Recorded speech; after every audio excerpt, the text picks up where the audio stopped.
Welcome to another episode of Thought OPPS. I am one of your hosts, Still Biz. Welcome. This is episode what? 31. 31. Let us know. 31. Okay, I got my co-host over there. What's your name, brother? Hey, what's up, y'all? I'm y'all favorite co-host, EJ Briz, the best one on Thought OPPS. Okay. And The nicest, the most favorite one. Hope everybody having a wonderful, positive, time or whatever you want to call it. End of the year coming, New Year. that made no sense. The nicest, most favorite one. That's kind of like your grammar sucks. Y'all are funny. But we do have a guest today. Go ahead and introduce yourself. What's going on, y'all? My name is Brandon Gates. You guys might know me as Not Your Average AJ on Instagram. I am 1/3 of the pull-up experience. Oh, 1/3. 1/3. Yeah, 1/3. Hey, it's three of us. Yeah. Pretty soon we'll be one of us. What you gonna do next? I ain't leaving. Yeah, but Can I ask you a question? You got glasses on today? yeah, I'm very smart and intelligent, Okay. and these glasses make me look inspiring. I knew Brandon was coming on, and I ain't want to be the only one with glasses on. You know what I'm saying? So I wanted to look like, I wanted to look real studious today. At least you look cool with me. Oh, man, y'all are funny, man. All right, My man. dynamic. I'm right. I'm one of your hosts, Still Biz. Erica's actually standing up over there. He the same height standing How up. was your now. how was your week? My week was great, man. I did a lot of I shopped a lot this week. Sorry, baller. No, you're doing the same thing too. We're gonna be on the red carpet. Oh, listen, y'all really is balling. I'm gonna find something already got in the back. Red You'll be carpet. all right. Ohio Entertainment Awards. You know what I'm saying? They're gonna be like, what you got on your feet still? I'm like, all these Valentinos, you know what I'm saying? Okay, You know what I'm saying? all right. I'm turning bright after I get done. You know what I'm saying? Got a little, fair guy, so That was up. rocking my. You know what? I feel it though, because this is us right here. You know what I'm saying? We gotta represent. It's the community. It's a black community, That's and what's up. and it's Ohio, and there's everybody that's trying to, trend towards So it. you dressing up too? I might have to do like the Met Gala, trying to be like Still Liz, and I might have to pull something out the closet or something. You know what I'm saying? Just like this. I'm just saying that don't be. Why are you coming like that? How old are you? Okay. Anyway, you want to look like an adult when you want to do adult things. Well, yeah, all three of us are going to be on the red carpet at the Ohio Entertainment Awards. Shout out to them, man. Shout out to the Ohio Entertainment Awards. Yeah, So we're gonna be asking questions and gonna have a good time. Mm-hmm. How was your week, E? My week was cool. Same old stuff. Just trying to be a better person. Just found out I got some information that I'm gonna be involved in mental health first aid. So Nice. I got accepted into doing that. It's a program. Once I do the program, I get a 3-year certificate, so I'll be able to help people in the community, mental health and all that other stuff. That's good So, stuff. trying to help out the community one day at a time. I may look like this, but I'm willing to help. There we go. I'll be able to get that man together something like that. You gonna bring me to work with you? How's your week, Brandon? You know what? My week was pretty quick and pretty easy. It was pretty simple. I was looking forward to Friday like everyone else, and we here. So I was looking forward to thank y'all, by the way, man. Yeah, we definitely had to have you on the show. I did your podcast. Yes, it was a good time. So it was cool, but you're gonna have to have us back so both of us could do it. Yeah, absolutely. So you could really. No, You came absolutely. last time when I did the Nah, podcast. I was on. You came Yeah. you came as a fan or like an entourage, but No, we gotta have y'all back. Absolutely. yeah, absolutely. It's only right. The people want to see it. That's They right. get tired of this dude. So as far as the entertainment topics, when we do the entertainment topics this week, we're gonna talk about Northwest was asked how she felt about her mom's job.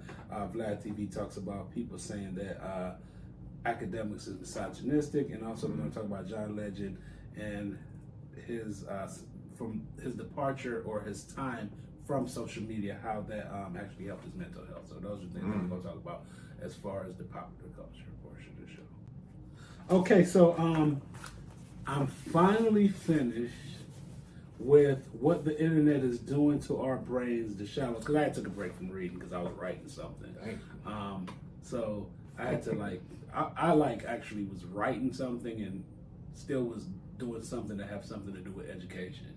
Instead of picking up a new book from the library each week so I can come on the show acting like I'm really reading. You don't even want to do it, working. But I'm saying you saying smart things over there, so I just gotta hit you up a reality. So what the internet is doing to our brains, the shallow. I saw this book on the Breakfast Club, and Charlemagne said he read this book and it was a really great book. Shout out to Charlemagne. Shout out to Charlemagne. Now the reason why what I got from this book is pretty much talking about, it's a history on how we get information. It's like a history on how we get information, because it went from it talks about the beginning of writing, the beginning of books, and the beginning of different things that humans use to take in information, and how a lot of scholars even felt putting things and not just not just having thoughts and just actually documenting information was going to make it stupider kind of in a certain way. But it talks a lot about how the internet makes us, this the biggest part that I got from the book, how the internet makes us actually lazy to learn. Because we have a different way of reading. When you look at internet articles opposed to reading a book, it says that we kind of skip around and we we fast read everything, and we look for keywords, and we don't read the cliff notes. Yeah, we don't read whole sections to as far as how you used to read. So, but this book was a really good book. I feel like y'all should pick this book up. I did stop in the middle of the book and started writing something else, and then went back to the book. But I did finish the book, and it was a really good book. And go to Amazon.com. The book is by Nicholas Carr. It's a New York Times bestseller. It's not a simple read, but it is a well worth reading. So that's what you over there reading? Hello, everyone. Welcome to my portion of the book segment. So the two books I had, I didn't finish reading them. Sorry. I just didn't. The one book I didn't really too much care for, so I was like, man, I'm not wasting my time on that. The other one, I just didn't get a chance to read it because I had to return it, so, grown up problems. So, but when I returned those books, I went to the library because they was overdue, so I couldn't, they couldn't reissue them to me because they was overdue, because I'm not responsible to bring them back on time. But I did get a brand new book. Are you gonna finish this one? Yeah. Because man, you know what? I have never. Yeah. I can say one thing in life. I've read hundreds and hundreds and hundreds of books. I have never picked up a book and not finished it. But go ahead. He's flexed on. It's the truth. This book is called "Adult Children of Emotionally Immature Parents: How to Heal from Distant, Rejecting, or Self-Involved Parents" by Lindsay C. Gibson. Y'all see that right there? So basically, I go to therapy. I'm back in therapy. And one of my sessions when I was talking to my therapist was about my upbringing, my relationship with my parents. And just reading this book, there's a lot of stuff that correlates to what I was talking to with my therapist about.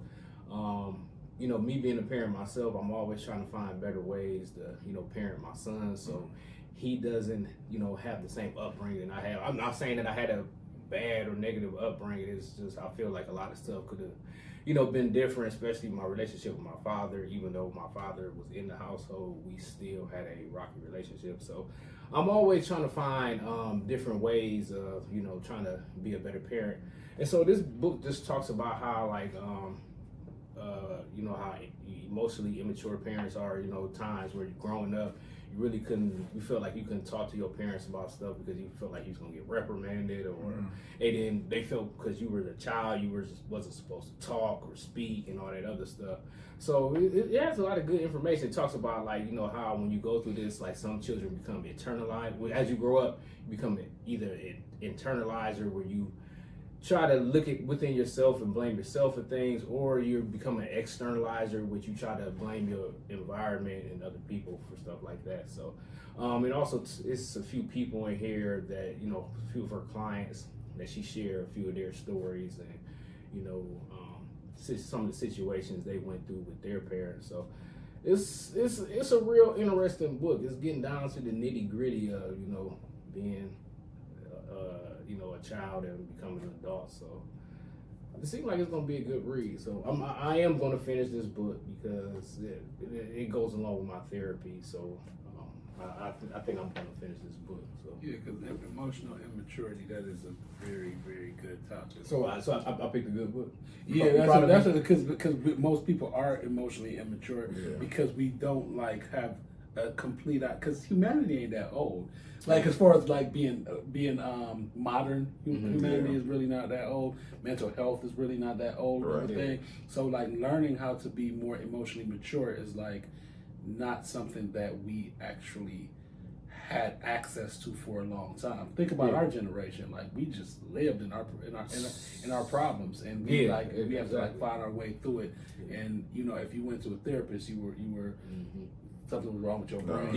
You were not a normal person. Right. And it's kind of like now we realize that that's not the truth. We all got to be.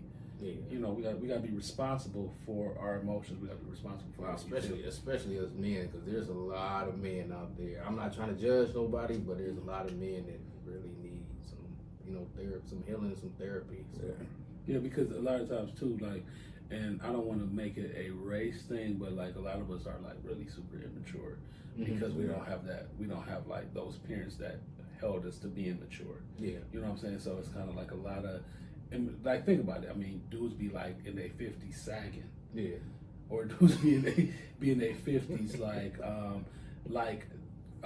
still like trying to do immature stuff like mean mugging each other and you know, and that's not mature, but it's kind of like comes from being miseducation of us. One thing I do want to say about therapy though is because like now I'm back in therapy. This is the first time I've ever had like an African American therapist, and it's an African American woman. And like I've been through therapy, you know, with Caucasian males, and like you could it's a difference. Yeah, you could see it's a total. It's a big difference. I told you about the last therapist I had that was like, she was Indian. I like she did not care about me. So if you're able to, I know it's kind of because it was a. I'm not saying because she was Indian. It was just a disconnect because our language barrier, and it felt like culturally like we don't really understand each other. So I was like, I gotta like. Yeah, so I was trying to look for a man. I couldn't find a man or whatever, and honestly they just paused, but. Go ahead. But you messed it all up, man. But I mean, I just got hooked up with, you know. So, but if you can, you know, if you got to go to therapy, you know, it's a big difference. So I know the same thing for me. Like when I started going to therapy, two Caucasian ladies, no offense to them, but it wasn't until I found a therapist that can relate to me. Yeah. You know what I'm saying? It's a big difference, you know what I'm saying? Because you feel like you can relate when you talk to them, you don't have to break things down, you know? So it's a big difference. You can open up more. Shout out to therapy. Shout out to therapy, man.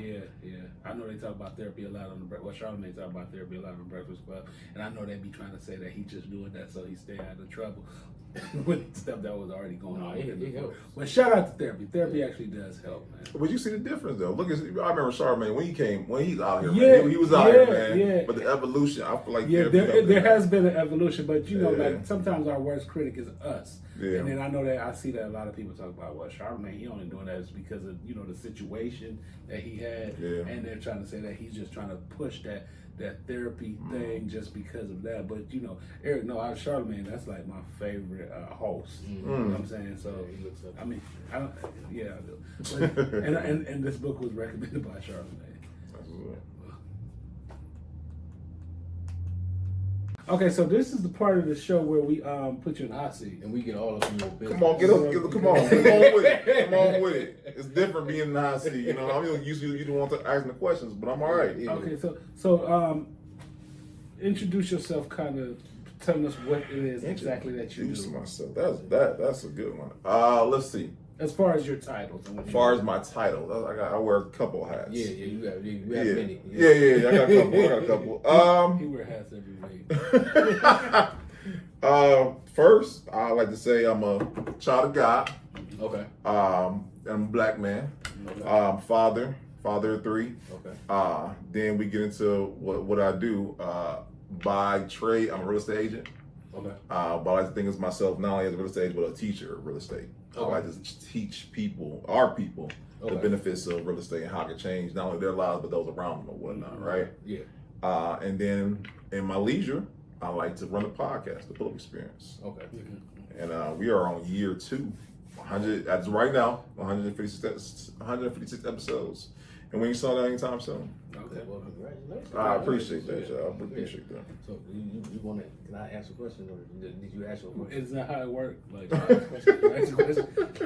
Go ahead. So look. So with your podcasting and your real estate, how do those two correlate? How do they merge with it? Do they or do they merge with each other? They absolutely do. I'm sorry, and I'm also a recruiter. So Okay. I recruit for my brokers, right? Okay. So a lot of people ask me like, how do I get my leads? How do I get people around me? Because I'm actually introverted by nature. Really, I am. Me too. You know what I'm saying? So the podcast really opened me up to a lot of different ways to connect with people. You know what I'm saying? And in a controlled environment on top of that, you know what I'm saying? Because I control the environment. I invite you to the podcast, you come on. While I get a chance to meet you, you get a chance to get a feel for me. Next thing I know, you're calling me about your referrals with real estate. And it opened me up to a lot of opportunities, right? So and that's funny y'all said it because like we in the first quarter we're gonna have a podcast creation training, and we're gonna teach that. I would recommend anybody who has a business. You could be a nail tech and start a podcast, show people your authority in what you do, talk about what you do, invite people on. You open your network up, you grow your business. And that's how I did with mine. Okay. I thank God because once again it makes my job that much easier. So once again, when someone's on, I tell them what I do. They get a chance to get a feel from me. Next thing I know, they call me, "Hey, Brandon, I want to sell a house." Okay. Perfect. Man. Yeah, no, listen, I'm trying to podcasting where it's at, y'all. If you watching this, you start your own podcast. No, don't do it. So don't do it. Don't do it. No. I don't say this. No, I'll say it. Tell you our heartbeat. This y'all, you know, this ain't easy. Yeah. Y'all do it, man. Yeah, but podcasting became a bigger market during the pandemic. Too, Absolutely. Because a lot of people were like, Absolutely. and the cameras became a bigger thing during the pandemic. Absolutely. During the pandemic, I had a book club, so it was kind of like. And then as soon as outside opened, they was like, "So what book we doing next?" I was like, "I'm going outside." But you know, but it was helpful, dude. Yeah. The pandemic, it was so helpful. Yeah. And I will say this about podcasting. The statistics show that most podcasts don't make it past episode 10. Mm-hmm. Yeah. I remember watching your podcast. And No, the statistics is true because people don't stick with it, you know. Mm-hmm. And that's I feel like that's the difference between the people who do it for real and people who only do it for you know what I'm saying, just doing it. Real quick on the book club because I just want the idea of the book club. But when I started the book club during the pandemic, it was over 30-something people that signed up for the book club. That's what's up. And then it was like a good 20-something that participated. And it was crazy when you were seeing dudes in the book club too, and everybody was just like, but a lot of dudes were like real quiet in the book club. Like they was reading the book, they'd be like really super quiet. Yeah. You probably ran them off. No, it was cool. It was cool, but it was like a lot of it was just, I think it was too many people, and like, and in the book club, a lot of women were like trying to control the book club, so it was like, okay, like, man, I ain't saying nothing. So, what is one of the most important lessons? Because I know you're a teacher of real estate. What's one of the most important lessons that you've learned, like as far as like doing real estate? Real estate that people think is difficult to get into. It's not as difficult as people make it seem, right? Yeah. People think you need a lot of money. People think you need a lot of things in order to get into it when you really don't. And then my thing is, a lot of people think to be a real estate investor you need a lot. You can get in with as little as $3,500 or less. And one way you can do it, everyone know. I don't know if everyone knows, but if I, as a person, let's say I work at McDonald's, right? Yeah. I could be 18. This is why I'm trying to get into schools now. I'm trying to explain to a kid that if you've been working your job for 2 years, and then let's say you come fresh out of high school and you've been filing taxes on that money for the last 2 years, you are now eligible to buy you a home, and on top, not even a home, a rental property. So imagine if you go to college, living rent free and earning money while you're in school. Your room board is free now. Reason being because you have now paid your taxes. You have filed that taxable income. Now you have that proof that you need to show the lender that you're making money, right? Yeah. But what happens is we'll call it because let's say for instance the kid's only making like $16,000 a year. Cool, right? You work at the school, right? What then happens? You can qualify to a 4-unit property for a commercial, right? So they take that potential rental income and add that to your overall income. So for small figures, let's just say he charged $1,000 for each door. He has 3 doors. He's living in one, right? Okay. Yeah. So $3,000 is getting a month, right? Yeah. After expenses, after the mortgage and anything else. Let's say but they don't even take that into consideration. They say that for small figures, they're taking the $3,000 that he makes. So 3,000 times 12 is what? 36,000. On top of 16,000. 16,000. So he's making like he's making 52,000. So he's making like a regular out of college salary. Exactly. So now that means he qualifies for more home, which means he qualifies for that fourplex, right? Yeah. So mind you, 4 years of college, 4 years in that time, he has now acquired equity. If anyone's not familiar with equity, that means after those 4 years he's been there living rent free. By the way, he's not paying a mortgage because he's really there. Someone else paying it for him. Yeah. So as people, our biggest expense is where we live. Yeah. So you eliminate that, and he's saving his money. He can now set the money up, buy another rental income if he wants to. Yeah. Or travel the world, whatever he wants to do, but he makes his life that much easier. Yeah. You know what I'm saying? So he doesn't even have to work. He doesn't have to work if he wants. He can focus on school. The pressure of having to work for his money is now alleviated. Yeah. And imagine if we had that when we were young. You know how much more we can pursue when it happens, right? Yeah. And once again, that's just one example, right? Yeah, yes, sir. You know what I'm saying? So, and he's 18. Imagine if you were 18, you got money coming in like that, right? Right. So I mean that's a power of real estate, and I'll get into other things, but that's just a perfect example of but once again we don't know this coming out of school, right? Exactly. We don't know this, right? Yeah. And that's something that could change the life of himself. Imagine if those 3 tenths are my bad. 3 tenths are people and with his family, you know what I'm saying? He changed their life, give them a discounted rate, you know what I'm saying? Yeah. So he giving y'all gang, so I hope y'all something. And keep it honest, keep it real with you. Like I know it's not your favorite person, but Kanye talks a lot about that too, and he talks about the importance of real estate and how black people don't understand that real estate is the most important thing. But I'm about to get to that. Why do you think that we don't know about that? Because I feel like it's made that way. Okay. Yeah, it's the design. It's by design, seriously. Okay. Because I say it like this: if I keep you in line or keep you at a certain rate or a certain place, I can qualify for more things, or I have more opportunity in my way because you don't know what to do with it, right? Yeah. And we fumble so many times. How many times have you known somebody sell their grandma's home because they can't pay the property tax? Pay a house paid off. Yeah. But because no one wants to pay the property taxes. Yeah. You know what I'm saying? They fumbled that house. Yeah. And now the equity is gone. Yeah. A potential place for anyone in the family live in is gone. All because we don't know. But that Caucasian man, he already know. You don't know the value of that home. I'm gonna offer that home. I'm gonna offer you $10,000. $10,000 looks good to you right now in that moment. Yeah. But the house is valued at $50,000, $60,000, $70,000, $80,000. Yeah. He's just probably $30,000 off your misfortune because you'll understand the value of real estate. And a good book to read about why it's designed and how it's designed like that is The Color of Law. That's a good book. Yeah, really good book, and it talks a lot about that and how like the misguiding of black people as far as the real estate market. Yeah, and that book is all about real estate and the misguiding of us as far as real estate is concerned. That's a good book. No, absolutely. Yeah, okay, go ahead. It's another book that that kind of piggybacks off that book.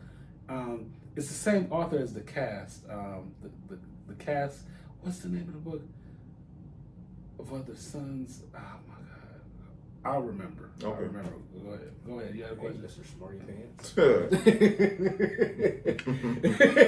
I'm trying to remember. It's gonna drive me crazy. So when you said that it's designed that way, do you think it's because us as I don't want to put everybody in the bowl. Us as black people, a lot of times we don't have that that backing. you know, that money, or we don't come from that type of money in order for us to be able to invest that money. So do you think that's one of the reasons why it's not, you know what I'm saying, like it's not inbred in us, or it's not received well when it comes to us as a community? It kind of started with zoning, though. It's kind of started a long time ago with like red line is a real thing. Yeah, and it started a long time ago where it was kind of like they didn't offer the same loans and the same like they used to have jobs where. And this was in California too. They used to have, and I think that was in the color law. And the other book, I can't really think of the name. They used to have like where people. It was a time when Black people were trying to live and buy property and do things, but they were like not selling it to them. Yeah, it's like Compton. Yeah, like, when you look at Compton. Yeah, they were just like, and then they would put them in like contracts to like buy the land, where they would be like land contracts. Land contracts. They'd be like, yo, and they'd put all their money into this, and at the end they feel like, well, you never really. This was just verbal, and they would like take their money. But you know, after a while, they started having what's what I'm thinking about, where they started like giving giving mortgages to Black people. They started giving them mortgages to Black people. But for fair housing. The Fair Housing Act. But even with that, they still gave them high interest rates, and they still did. You know, it was a lot. It's a lot. So it's kind of like I was talking to somebody else that's Caribbean and they're Haitian, and we was talking about a lot of times where people from different countries that are Black, they'll be like, why Black people can't just, because of how things are designed now, and be like, it's better now, why can't Black people just, but the thing is, certain families, and trauma is hereditary, right? Absolutely. So certain families tried. Been beaten down so long. They're like, forget it. I don't even care no more. No. You know what I'm saying? And then their kids are living on their trauma and feeling the trauma that they had. And they're like, I don't even What's know. point of trying? Even if they have more opportunities, those opportunities are applying to them because their parents have taught them that those opportunities are applying to them. So it's a design. It's design. No, absolutely. And like I said, and my thing is, like people who are my dad's age, older than that, when they know information, they hoard it. You know what I'm saying? Yeah. Unlike us, our generation, I feel like freely giving information is really where it's at. You know what I'm saying? But once again, it's just us, or us as a people educating us. You know, because someone taught me this, I want to teach it to others, and so on and so forth. Yeah, that's dope, man. That's dope. Yeah. So let's talk about podcasting a little bit. What's some of the great lessons you learned from podcasting? From like, I'm talking about with people that you dealt with, because I see that you have like a lot of. Yeah, you. You know what? What's a great lesson? That's a great question. One of the great lessons I say I will have learned is that, one, never be intimidated because of what someone's done. They're human just like you, right? Everyone says, you had so-so on the podcast, how'd that go? I'm like, well, very well, you know? Yeah. And they'll see the accolade, they'll see what they're accomplishing. I stick in my head like they're perfect just like you are, you know? So you can do the same thing, not the same thing they're doing, but you can accomplish what you're trying to do just like them. And just being around people in those rooms just helped me to better understand like what I have inside me. Like I have potential to do great things also, you know? Yeah. And being in those rooms, talking to people, whatnot, it just inspires me to do better. So having people of great caliber makes it so you won't be a great caliber. So, you know, that's a lesson I learned. Have great guests, you're gonna do great things. Like you say, iron sharpen iron. Facts. Yeah. So back to the podcast. Am I allowed to? Go ahead. You looking at me like. Or maybe it's the glasses. He said new glasses, new attitude. Yeah. He keep asking like, can he, like, are you my son? Go ahead and ask your question. So back to the podcast. You on 150th episode, right? I watched your podcast. You have a lot of substance in your podcast. A lot of substance. Thank you. Is there any type favorite type of guests, favorite type of people, or is favorite type of guests? You gonna mess around, have some problems, man. You can go ahead and say you can go ahead and say everybody. I gotta be PC. I gotta say everybody. But I would say this: and like I'm pretty sure y'all get a feel for it. It's some people that they're nervous, you know what I'm saying? So they go real fast. You got some people who like to talk a lot. That make the episode very long, right? But I would say this. My favorite type of episode is the one where people are authentic. You know what I'm saying? Genuine. Yeah. Like the people who practice already have a script in their hand. They already have what they want to say, all that good stuff. You can tell. Yeah, versus a genuine conversation. I'm not gonna say who wasn't, but I'm gonna say who was. I could think of like somebody that you were talking about. You want to know one of the people that I remember being like that that did the show? Brian Berry. Like I never like really met him in person. And he came on the show, and it was like this dude is a real dude. Like, it was like he was a real dude. Like he was a very genuine guy. Right. Yeah, I'm not saying that nobody else. Shout out Brian Berry, but I ain't saying that nobody else is like that. You know? But sometimes people come and they be like, and it's just like. Yeah, especially when you haven't met them like before. So you have a preconceived notion of them or whatnot. Yeah, you know what I'm somewhat. So it's a certain extent. No, I get it. But I'm just saying that I'm not saying other people weren't like that. But I'm saying that is somebody that comes to memory when you speak of that. And then no offense, because like you know what I'm saying, because maybe just being on camera is something nervous. So I feel like they be in the mirror practicing their lines. Because we don't have a list of questions. Like if anybody can see the podcast. They'd be like, man, where you gonna cut this from? These are from on top of my head. These questions I want to know. You know what I'm saying? Yeah. And so there's no way to practice for this joint. You know what I'm saying? And there's been times where I ask her a question, you know what I'm saying? You know, like they're like, oh, they freeze up. You know what I'm saying? Because you ask them questions they weren't ready for. You know. These are questions from my head. No, you good. No. But it's about our shows are very similar. Like, man, listen. I love our city. Really, I do. Yeah. Shout out to the great podcast of Cleveland, man. Because once again, I feel like we're in the Renaissance, for real. Yeah. And we're shining a light on dope people in our city doing great things. I love it. Yeah. Shout out to Akron too. You know? Shout out to I'm sorry. Let me stop. You know what? T got Akron on a lot of spots. I don't shout it out like that. You know, I'm from Akron, so that's good. Akron, by he said Cleveland, by the way, Akron. Like it's something to be proud of.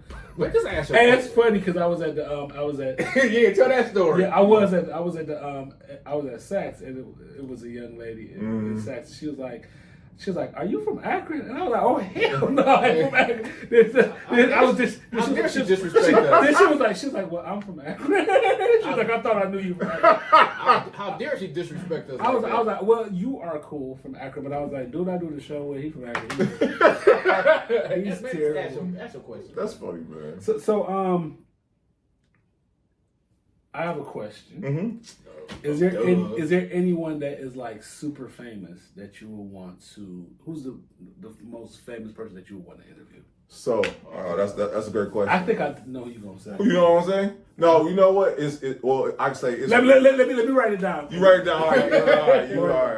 I'm gonna let you get a minute and whatnot. All right. Go ahead. All right. So for me, David Shands. Are you guys familiar with David Shands? No. Okay, that's cool. That's another homework assignment for y'all, by the way. Yeah, we got some homework. Yeah, got some homework. Y'all talk about great black podcasters. I did say super famous, but go ahead. No, well, I mean, he's famous to me. Okay. He's famous to him. Yeah, he's famous to me. And the reason why he's famous because he's the one who sparked the light for me to do something like what because he does Atlanta entrepreneurs, right? Yeah. And he does like, not just Atlanta, but just entrepreneurs as a whole. Yeah. And he sparked that inside of me because I'm like, if they're doing it in Atlanta, Aaron Leisure got New York, so-and-so got California, no one doing it in Cleveland, you know what I'm saying? Why can't we, that'd be us. Yeah. And that sparked the pull experience here or whatnot. Okay. So just to give him his flowers because you don't know who you inspire until someone says it or whatnot. But he honestly, I remember listening to the podcast and just like, man, we need something like that. And just what he's doing. Yeah. What you got? Let me cross out. I wrote Jay-Z, but Jay-Z. Yeah, no. If I could, but you know what I'm saying. But I feel like this, like I watched every Jay-Z interview, so I pretty much know what he's gonna say. So I feel like that's not gonna be. And he don't do too many. Right. But the ones I've seen, they pretty much are the same. You know what I'm saying? They are pretty much the same. Pretty the same. And he's like him and his wife. They don't do interviews. And I feel like she learned how to talk so much better compared to like. Oh, I shouldn't say that because that'd be. You about to get canceled. No. They're gonna bees all in your comments. I love Beyonce, but I'm not saying that she didn't speak well as far as like sounding uneducated, but she would sound country because she her accent. Yeah. You know what I'm saying? Not her. You know what I'm saying? Beehive. They're gonna be bees all in the comments, y'all. So, is there with your podcasting? Is there any way that you want to expand it, make it bigger? So, I'm a radio show or something like that. it's funny y'all say that. So what started the podcast was a network event, right? Mm-hmm. We haven't derived from that, you know what I'm saying? We had those once a quarter, but I want to educate. Education always been our thing. We want to take our episodes and having it to inspire the kids. 'Cause I know growing up for us, we thought entrepreneurship was only for white people, you know? But now we see us doing it, and what better way to hold up, legal entrepreneurship. Yeah, almost. Here we go. Legal entrepreneurship, exactly. You know what I'm saying? Legal. Exactly, right? And nowadays, they're teaching entrepreneurship in classes. Yeah. And what better way to be inspired by actually people who are literally who are doing the work right now. Yeah. So my plan or my goal is to have episodes being shown in schools to the kids, right? That's dope. Yeah. And just, once again, just keep expanding, like the more events, more education. We want to show people how to start their own podcast. Okay. We want, like, our network, I want to say we have a nice network of people, you know what I'm saying? We have people from different industries, people from different, who do different things, and I want to be able to help expand their brand by giving our audience a chance to, do either classes or one-on-one coachings with them. So something we've been playing around with is having like more intimate, like not like what's that Clubhouse type of deal, but like have like once a month where we have a spotlight on this guest and they'll teach on how to get Clubhouse get kind of messy. right. But sometimes that's that effect where, you know what I'm saying, not bring back pandemic type stuff, but like a Zoom or something like that, but where people can get on, because we try to do a live audience. We're still working with that, you know what I'm saying? Okay. It's hard to do, I'm not gonna lie to you, but it's nothing to have on like a Zoom or something like that. And once again, get somebody who can teach you about business credit, someone can teach you about clothing brand or something like that. And just do it like that to our quote unquote audience, you know what I'm saying? So that's in the works. We're working on that. Right. Yeah, so that sounds great. Now we're gonna come back with our topics for the what's the word? Entertainment. Do I have to carry the show? Dude, you can't even do. We will be back. Did he just say do I have to carry the show? We're back with our entertainment portion. Yeah, after I carry him up out of here. Take them glasses off. They messing you up, bro. So first entertainment topic: Northwest was asked. Northwest. Is that the Northwest, the daughter of Kanye West and Kim Kardashian. She was asked, "How do you feel about your mom's work?" And she said, "What does she do?" Yeah, that was wild. She said, "What does she do?" And I thought that was pretty funny. Now, I think Kim Kardashian does. She has a career, but some people would say that she's just famous for being famous. Which by the way is dope. I'm not gonna lie to you. Yeah. Which makes sense. It is dope that she is famous for being famous. Famous for being famous. And because if she started out being Paris Hilton's assistant, and then you can look back at old episodes where Paris was just like talking kind of spicy to her, but then the Ray J thing, and it was like, we about to make some money off of this. Her mama was like, you gotta give it to him. Yeah, her mama was like, you ain't making me look like I'm about to make you look like you about to go. And then when she did the Ray J thing, she came and she was like, look, you know what I'm saying? We about to get famous. Plus, she was very good looking too, so that don't kill it. Yeah. You know what I'm saying? She was a very good looking woman. I mean, she had a lot of surgery. But she's because she's very attractive. No, she's very attractive. Kim Kardashian is very attractive, and a lot of it is a lot of surgery that she had now. So you don't know exactly what she looks like, but I think that it's a backhanded. No. She's very good looking. Kim Kardashian is a very good looking woman, and she's famous because of how she looked, and she's famous because of money too. Wealth. Like, she's the advocate for prison reform also, you know. Yeah, she is an advocate for prison reform. So she's evolving. Yeah, she's an advocate for. She's a lawyer. Plus, she just got the. Isn't she a lawyer? Is she a lawyer yet? No. I don't know. Is she a lawyer? Skims. She just got her Skims, and the Skims they just made it. They just reached a deal with the NBA. Yeah, the WNBA. She's always worked. Yeah, so she's always worked, and your kids always gonna feel like you don't do nothing. Yeah. That's the first thing that came up when you Google it, by the way. What? It says Kim Kardashian lawyer, but she has not passed the California general bar exam yet. Okay. But in some states you don't have to pass the. That you're right. It says it right here. It says she did pass the baby bar exam in December 2021. Well, I mean, at least she's trying to do something. Like Yeah. this. Yeah. I mean, I think Northwest probably just said that Because Northwest is Kanye's. Yeah, I was I about to say, now, you know what I'm saying? She's the daughter of Kanye West. And I'll be watching North, and they'll be like, dang, I'll be like seeing Kanye. Like, she just reminds me so much of Kanye. And I feel like her personality is very authentic. I like that when I watch North, watch a little, and then she'll like say certain things because she doesn't have like it seems like she doesn't really care too much about fame. Yeah. She just like, she's authentically herself. And I feel like her mom be trying to like hold that down. But her mom, because when you watch, like, that's one show I've never watched. I've never watched the Kardashians. The Kardashians, but you see enough of it on the internet to where you see how she deals with her mom. It's like, it kind of like she seems like her authentic self.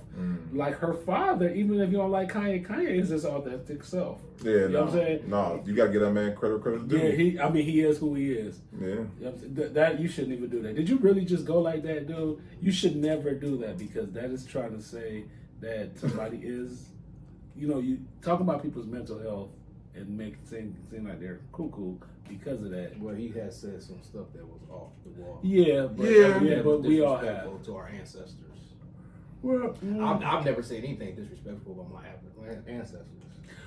But his people that's been in that position when it comes to slavery. Okay, well, I think that his idea on the time period that there's a difference between idea and facts. Okay, what did he say that upset you? Let y'all go ahead because I got an opinion on that. You know what I'm saying? Flip wasn't true. I feel like when he said it right then, it hit me like, how dare you say something like that? When you look back on it, but when you look back and you actually digest everything, he was just basically saying that we made a point to be comfortable in certain things, and I feel like his mental health is what made it. Because of how he thinks so fast. Right. You know what I'm saying? That he just said it and he just came out and said it. Because there's a lot of stuff, I'm willing to say there's a lot of stuff that I look back at and I'm like up in arms about certain stuff and I was wrong. Yeah. Well, you always, every show you always talk about stuff that you don't like that I do.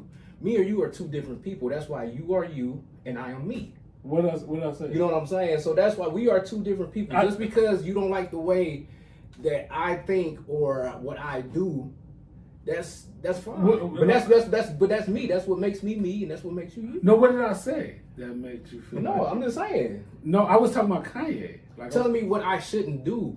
I mean, no, I didn't tell you. I didn't tell you what you should. Just like you watch the episode again. Just like last episode, you said that you thought it was stupid, that I think a certain way, and then when I went back and watched the episode, you did say it. Oh well, maybe. But you do that all the time. Just like how you sit up here and chastise me, you do that all the time. You need to realize you have your way of thinking. I have my way of thinking. But all right. I'm not even gonna make it about you and how you think. I'm gonna make it about Kanye. Okay. When Kanye said that, I feel like a lot of times we actually take a lot of a trauma that we have, right? And we own it and we make it just who we are, and we just feel like that's and I have nothing with how you. But from the reports, Kanye needs to take medicine, right? From Kim Kardashian come out and said he needs to take medicine. So so if he doesn't take his meds. Why? It's just the same thing when people shoot up schools. It's like people get mad, they make excuses. We shouldn't be making excuses for him just because he chooses not to take his medicine and be in his right mind. All that excuse, when you can get help and you have medicine to help you function as a person, all that like, oh, he wasn't in his right mind, that excuse goes out the window. Yeah, I'm over the part where, me personally, I'm talking about what he said. Yeah, I'm saying what he said slavery was a choice. I just feel like it was more direct towards a lot of things. We take ownership of like a lot of things from the past and just make those things that are negative and own them and be like, well, this is part of just being black and this is. I mean, it's easy to say that when you're a multi-millionaire, you ain't out in the trenches. Well, I mean. So Kanye West has a history of saying what he says unfiltered, right? Mm-hmm. We've seen it many times on many occasions, right? Mm-hmm. And when you, like you said, when you look back on it, you look back like you might have had a point there, right? Yeah, and I get what you're saying, but can we agree to disagree that when he's not on medication, that he is unfiltered, right? That when he says something, he says it because he's not on medication, but doesn't change the fact that when you look back at it, like he might have had a point there. Yeah, I feel like that. You know what I'm saying? So basically, when he said George Bush doesn't care about black people, that was true too. Was he wrong? That was the truth. I'm just asking. It was. It wasn't. It was absolutely. It was thinking- absolutely the truth because when that whole thing went down, it was kind of like it made people have to really look at themselves, and it made people have to really see that white supremacy actually does run this country, and because of white supremacy, the teachings of how important it is to help certain people is just not even important. So when he was praising Hitler, that was cool too. Well, I don't agree with that because that's Y'all about to get. I'm gonna get y'all show canceled. because that's something different. You know what I'm saying that's something different. I don't agree with that. Hey, I'm not saying I agree with everything he says, but I'm saying that at one point when he talked about that, it's pretty much like I agree with it to a certain extent. Well, that's you. You can agree with it. I don't agree with it. Okay. And I just feel like we gotta look at it in a different lens. Like it's like when someone gives you something, they give you too much of it, but you know what I'm saying? Yeah. There's something good in that. And so something he was saying that now how he delivered it, probably off. It wasn't. He probably was the wrong way. Yeah, it was. But the point he's trying to make, though, when you look back at once again, his delivery is always wrong, but the meaning behind it is. I feel like when we look back at it, like. I just think a lot of times he just spew out stuff and he don't give no context behind it. Okay, pretty good. Okay. I feel like Mr. Miyagi, remember tell you watch Son, Wax Off, and then you be like, what the hell is he talking about? You know what I'm saying? And then when you look back, you back, okay. And I'm not saying everything Kanye say. I take ownership for everything he said. I feel like, oh, that's the greatest thing ever. I'm just saying that one statement actually made sense when you look back at it. you say with time has a way of time has a way of revealing things. Yeah. Well, you did make sense of me. Okay, so Vlad TV, he talks about people saying that Akademiks is misogynistic, and he was like defending Akademiks, and he's saying that Akademiks have the same smoke for the women that he have for the man. I don't really think so, because I've watched past interviews with Akademiks, and the smoke, he always had more smoke for the women. Yeah. And I guess that Vlad TV was saying that if women want to be treated as like, what's the word I'm looking for? If women want to be treated fairly. Want to be treated fairly, they have to accept the fact that you're going to be treated fairly in the rap game as you're going to be treated the same way as men. It's going to be the same. It's going to be the same backlash. It's going to be the same negativity. It's going to be the same idea that's going to be thrown. But I just have a problem with Vlad always. Akademiks give me the vibes of a kid who was teased in high school, and when he got on, he's like, I'm sucking out on And the thing is, Akademiks always talking about he Jamaican, but he like, you left Jamaica when, when he was talking about, because I'm Jamaican, you know what I'm saying? But I left Jamaica when I was 8 years old. And he talking about like the stuff that he went through when he was talking about the whole Saucy Santana thing. Like, I ain't got to go through that stuff. When dude, you was a little kid when you left Jamaica. Yeah. So what part did you have to go through? What's that? He was talking about. That. And it's kind of like, dude, you left Jamaica when he was like, America, you go, I gotta look at this and I gotta look at that. And it's like, dude, you left when you was 8 years old. Yeah. Well, he didn't leave when he was 8. I don't know how old he was, but I'm assuming that he was a little kid when he left. Yeah. I don't know. I just look at Vlad, man. I just think he taking up for it because him. His boy. Yeah, that's his boy. That's his buddy. And like when the we're not going into the situation with Akademiks, his recent situation. It's just like, but when Queen Latifah got to come out and say something, I'm like, Queen Latifah bothering nobody. And when she making comments, it's like, and you know it's serious. And then I'm watching these people supposed to be tough, these bloggers supposed to be tough. Him, Tasha K, they crying and it's like, what? Everybody crying at River this week. Like Tasha K, that $4 million, she like, I'll be crying too. Mm-hmm. I'll be out there like holding my eyes open so tears come out. I can't really speak for Vlad because I don't really watch his interviews. No. No. Yeah, I used to. I stopped. I don't I was about to say. Yeah, I don't watch his Yeah, I interviews. stopped. Because he asks too many incriminating questions. He really does. And dudes be falling for Yeah, it. he They does. just like, He was like, how can I put you in jail? They'd be like, well, Time let out. me tell you exactly how to do that. Did y'all see the one with Robert Kiyosaki? Oh, y'all gotta see that one. Robert Kiyosaki, he killed DJ Vlad. He literally told my man, like, listen, man, ask my lawyer. Don't ask me no question like that. They need to take a lesson from Robert Kiyosaki. You know what I'm saying? Yeah, so it's like with that, and then with academics, I think a lot of times academics go a little bit. There's a difference between criticism and disrespect, and academics go a little bit. He go over that criticism line a little bit too much. He's a little bit too disrespectful. Yeah, he like, just be like saying stuff out the side of his neck. Yeah. And then he'd be like, and I feel like you do that, and then there's consequences. Yeah. You know what I'm saying? Plus, it's like, dude, you're making millions and millions of dollars. So, you know, like, they feel like, you know, and sometimes when you do that too, people are so, what's the word I'm looking for? People are so encouraged. Well, people are, what's the word where you're easy to persuade? People are, sometimes you mess with people's money. Yeah. You know what I'm saying? So they're going to get mad. You know what I'm saying? Because the whole thing that he did about the what's their names? The City Girls? Yeah. You know what I'm saying? I ain't saying that the album did come out and it was like 10,000 for the first week or whatever, but That's crazy. But if you keep reiterating the fact that that's what happened, a lot of people are like, well, this album trash, and that's gonna mess their bag up even more. Yeah, unless you're a true fan. But Who bought albums nowadays, though? Nobody. I can't tell last time I brought an album, though. Okay, I got a question. So when you download it, that's not. They consider the same, yeah. That's not considered the same. So you have to actually go in and buy the album. I mean, so you go on iTunes right now. You can buy each single, or you can buy the whole thing, right? Yeah. But what about just downloading? You mean playing off a streaming site? Yeah, like I think you get a certain amount of streams, but I don't know. I ain't one person. Because as far as like going in and buying the album, I have never.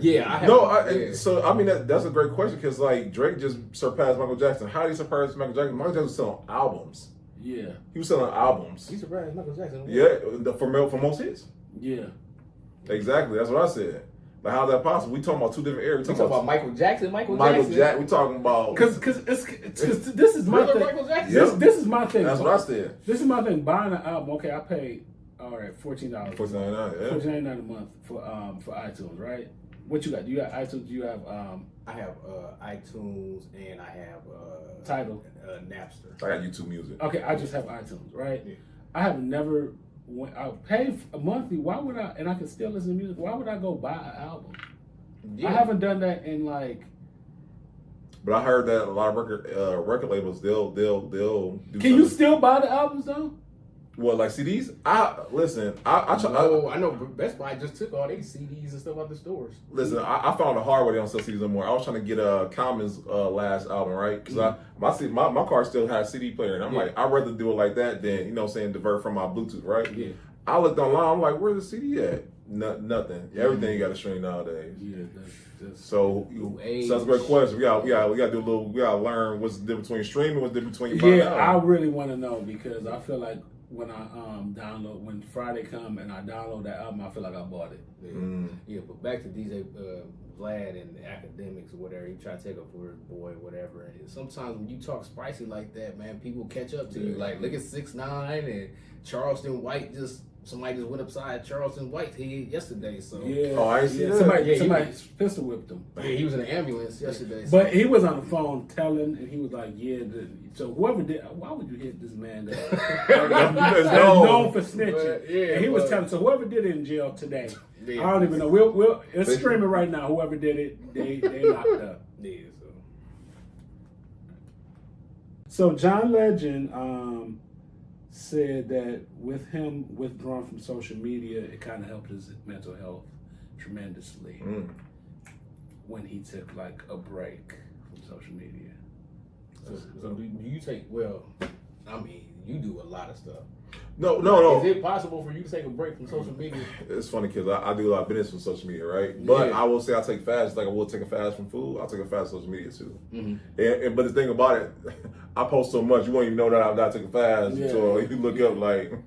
So, I mean, like, if you want to share, like, how do you take a fast? Like, So for me, I'll take the app off. okay. And I'll make it so that I can't download it for a week. You know what I'm saying? And literally just won't look up there and whatnot. And I try to do more reading. You know what I'm saying? Like, I'm not crazy where I know I can't be on TV or I can't watch TV, but at least I won't be on the app as much. I know somebody that actually made it possible that he only got the app on his computer, like Instagram on his computer, so when he get home, so he don't look at it while he and I'm like, man, What you supposed to do at work? Right. He be working and he don't be looking. Hey, what you supposed to do at work if it ain't on your phone? Listen, y'all see the interview with Pitbull. Pitbull still got a BlackBerry.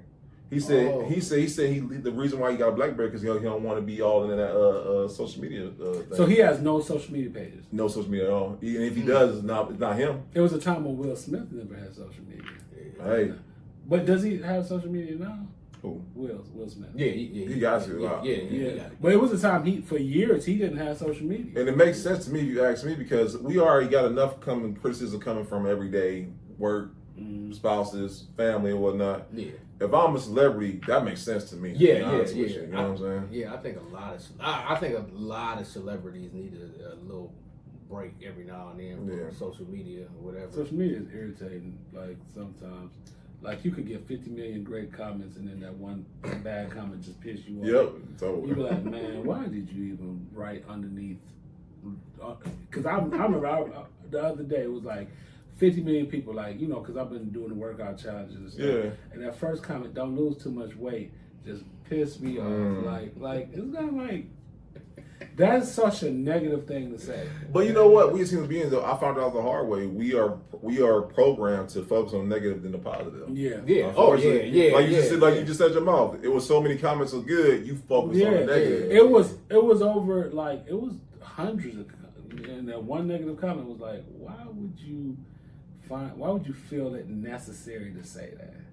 Yeah, but I know a lot of times people always say, hey, I'm trying to look at this from a different point of view because people always, you know how people always say, like, I get tired when people say that I'm taking a break from social media. Oh, yeah, I be and they announcing it. Yeah. But then you got to think about it. I look at it from this point of view, too, because sometimes I take breaks from social media and I don't tell people, and, like, I don't see certain notifications, and then people get mad, like, well, I posted this or I put this up, why you ain't say nothing? And it's just like, well, I wasn't on social media or I took my notifications off or whatever. Yeah. So sometimes I know that's annoying, but then I know people do it for attention. The majority of the time people do it for attention. Yeah. But I think sometimes people might announce it like, okay, I'm taking a break from social media. Right. So that way if you post something and you see I don't like it, because people get offended by that. Yeah. Well, sometimes the algorithms feed to you what they want to feed you anyway. Like some people like, you don't never like my stuff. It's because I don't never see your stuff. Because it's kind of like the algorithm is just like, it's not picking up on your stuff. It's picking up on everybody else's stuff. So it's like some people I'll be like, damn, they ain't even on social media no more. But they actually are on social media. I got to search for them because I got like a lot of followers. So how am I find that one? You got to specifically go find that person. But then social media, like Instagram, would give me the same people. The same people. They'd be like, damn, I didn't even know I followed this person. Like, they'd be like, yeah, we follow each other. Like, I ain't know that. Yeah, but I think, like, when it comes to people that's a celebrity or that stature or whatever, I think it's good that, you know, take a little break, remove the app, turn off the notifications. But shoot, I remember back in the day, remember, I don't know if y'all remember, I remember before someone dropped an album, they wouldn't be years before they drop an album, and the scarcity will make you be excited when the person does come back and drop, you know what I'm saying? We didn't know our celebrities back in the day like we know them now. Yeah. Right? So the idea of being so far gone and them not being like a part of like and our accessible everyday, on top of that. So accessible, it made them you cherish them even more. You know what I'm saying? Exactly. Now it's kind of like, I know you have lunch today. You know what I'm saying? And then they say some of the dumbest things, and you be like, man, why do I even follow this? Why do I listen to this person's music? Because there's been times I'll be like, I'll stop listening to people because of some of the stuff that they put online. Yeah. But my thing is, like, and I'm just gonna use like Kendrick Lamar for example. Like, I don't think I follow Kendrick Lamar. I don't know if he posts or not. I don't I can't remember if I follow him or not. But when people take breaks, like celebrities take breaks, do you think that they might take a break or they might remove their social media, but they have somebody reporting back to them like, hey, this was said about you? Or do you think they actually take breaks? I can see that where they people got to report back to them and they be like, if it's worth my you know what I'm saying, worth me even addressing. Some of them don't even control their social media page. Yeah, that's that's true. But some of them do. Yeah, and some of them stay on there. Yeah. Okay, this is the last part of the show where we discuss our featured topic. So Eric is going to say the featured topic is going to go across the top. I know Brandon having so much fun. Hey, this is a good time, man. I like this, man. So we have 4 brand new featured topics this week. Okay, we did our last topic last week, so we got 4 brand new ones for you. So you know how it go. I'm gonna name them off, throw the number in a bowl, you pick. Bit. Yeah, and then we just discuss. So no cheating. We can't look at it. Okay. All right, so topic number 1, customer service as important as the product. Topic number 2, how important is community? Topic number 3, is the court of popular opinion harmful or helpful? And topic number 4, do you hate watch? And when I say hate watch, is this like, do you watch somebody that you like? If it's like a celebrity or somebody that you can't stand, do you watch it? I didn't know that was a term. That's crazy. Yeah, like some people don't like certain celebrities, right? But they still follow them on Instagram. Yeah, no. I listen. I didn't even know the term, but yeah, no, that's crazy. Hate watch. That's too much energy. I guess it's one of the times we talked about it, but that's too much energy to be giving somebody. Well, I'm gonna watch you if I hate you. Well, sometimes it's kind of like you still want to see what they say because that's how some people be kind of interesting. Yeah, I'll let you shake it up. Even if you don't like them. Oh yeah, you don't know what. No, I know. Let's see what we got. Topic number 2. It's gonna be hate watch. What's be number 4? Number 1. Topic number 1, is customer service as important as the product? So I'll let you Okay. cover that. Well, I saw something earlier this week. What's his name? Keith Lee. Oh Yeah, man, he I said so. Keith Lee had addressed a business that was in Atlanta. I can't remember the name of it. It was Candy Burrs. I know one of them was. No, not Candy Burrs, because Candy actually responded, but she made sense what she said. Okay. And she was actually defending it. You know, like certain things as far as like how these how the restaurant work. But as far as the other restaurant, what's the name of the restaurant? I don't remember. Well, the response was kind of like the guy said, and I'm not quoting, I'm paraphrasing what he actually said. The guy said, you go to restaurants for food, you don't go for customer service, which I totally disagree with. I disagree wholeheartedly. Right. Yeah, customer service is like one of the best things, like, because it makes you want to go back to that place. Absolutely. I mean, like, are you eating in or taking out? That's weird. Like when you go to, like, you talking about, is he talking about, are you eating in or just taking food out? He didn't really say. He just said that you go for food, you don't go for customer service. That don't even make sense. Because even if you taking out food, you still got to go to the register, pay for it. You know what I'm saying? And people, because sometimes you go to a certain place and then you getting bad customer service. People got an attitude. You thinking they probably done spit in your food. Yeah, hands down. Especially dealing with food. Food is like just something you putting in your body. Right. And they rule the whole ambiance too. You know what I'm saying? If I'm disrespected, hell no, I ain't about to my food. And I was talking to somebody that live in Atlanta, and he was talking about how he was actually saying that a lot of them restaurants, people are rich, right? Like a lot of those celebrities, they're rich.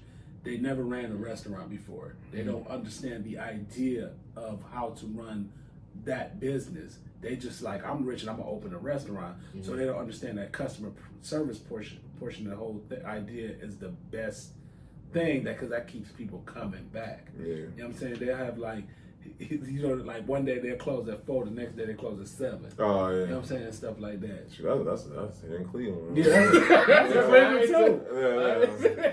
That's a Cleveland. Yeah, that's a Cleveland too. So is that considered customer service, or is that just?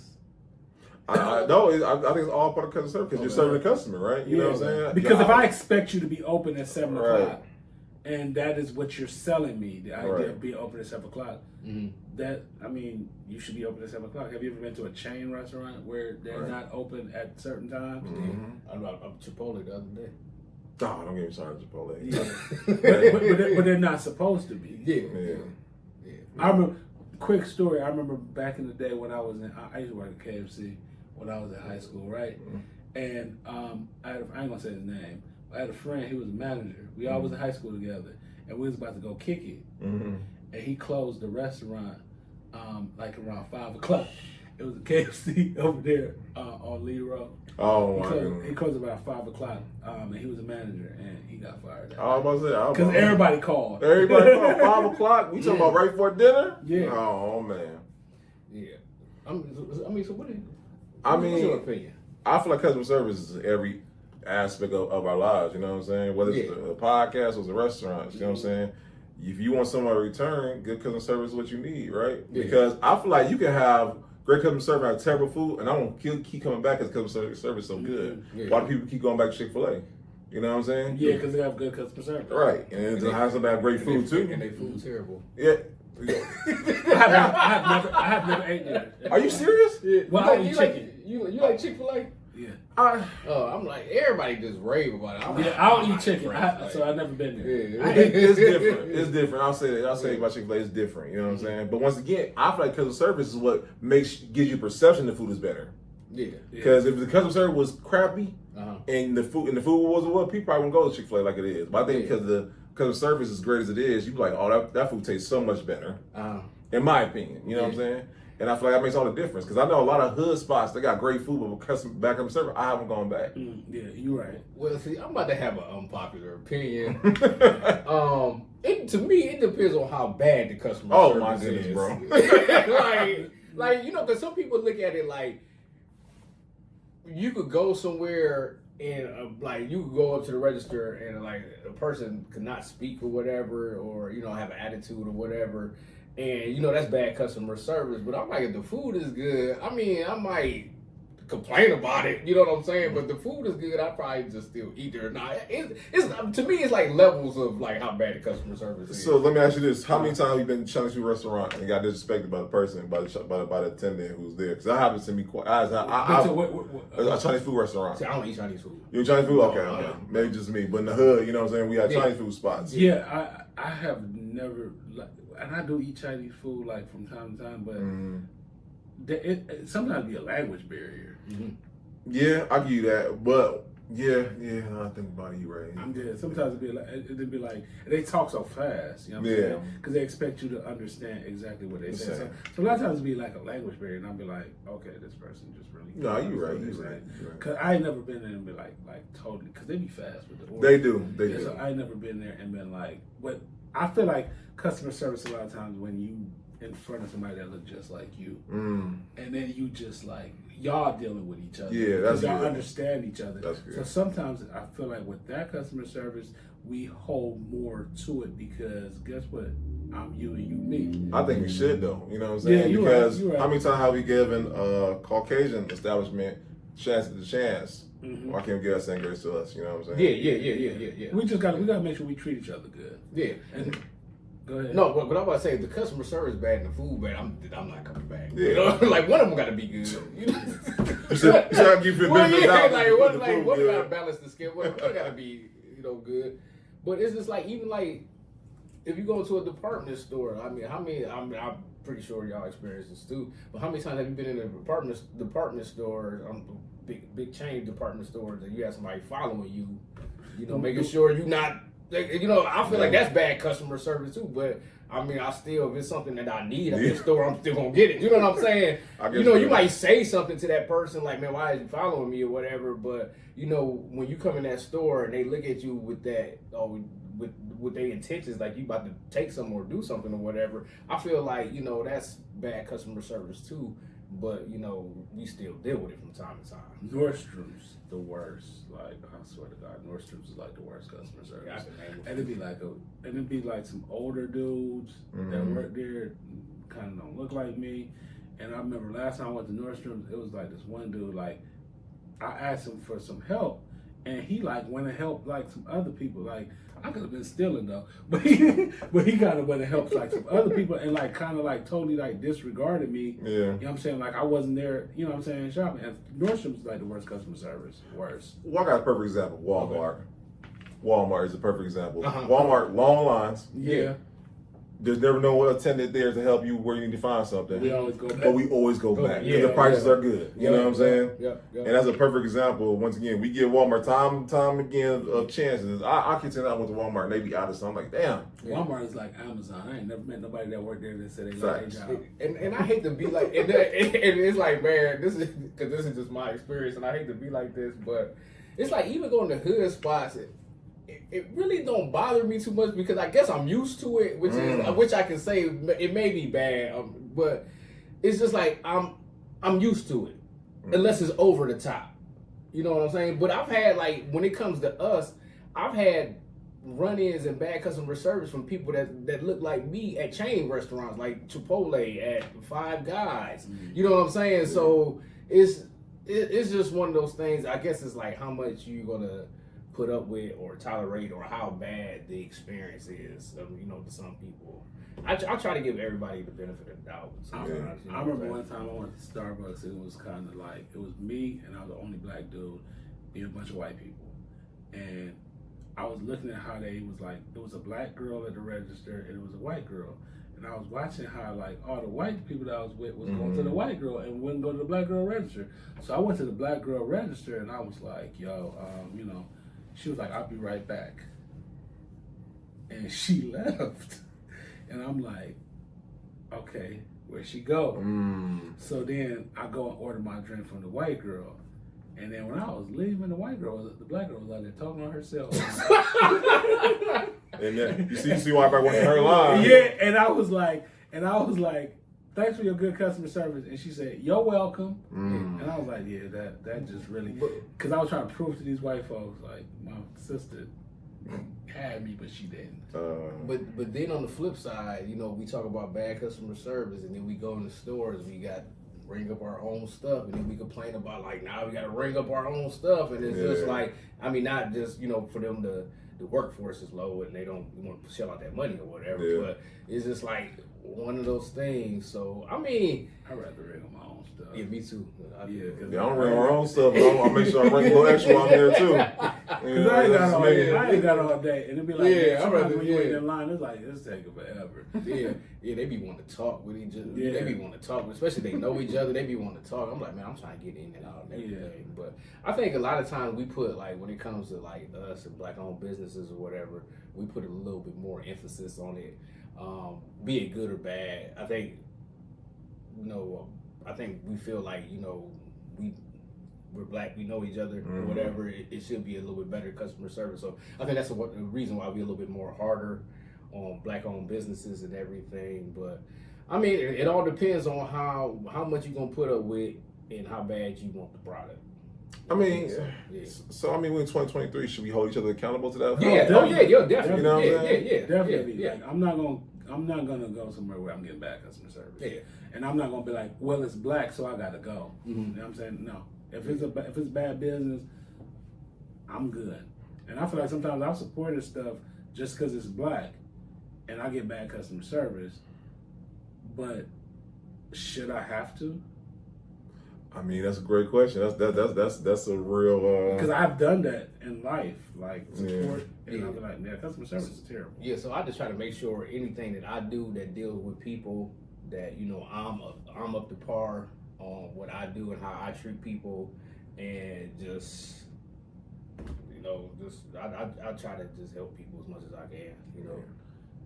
Yeah. My thing is just that I just hope that we keep that same energy when it's our counterparts. You know what I'm saying? That we making whole videos about how to tell customers with the other stuff is not just our own. You know what I'm saying? Right. Yeah, because I'm not gonna lie. There, like, if it's somebody that's not me, that I'll go in on them. I'm not gonna lie. I done had, I mean, like, I done had yeah. situations where I remember I had some bad customer service years ago at Lifetime, and I left. I left for 4 years because I'm like, man, I'm not about to give this big corporation my money and deal with this bad customer service. And it had nothing to do with color. The person was white, you know what I'm saying, but I feel like I give everybody the same energy, black or white. I think that's my only thing, that as we are holding each other accountable, let's make sure we see that whole accountability with other cultures also. I agree with you. Yeah, I hold America accountable. There we go. Yeah. So, good topic. You got any shout outs? Anything that you want to reveal? We know you nominated for, for the appreciate award. it.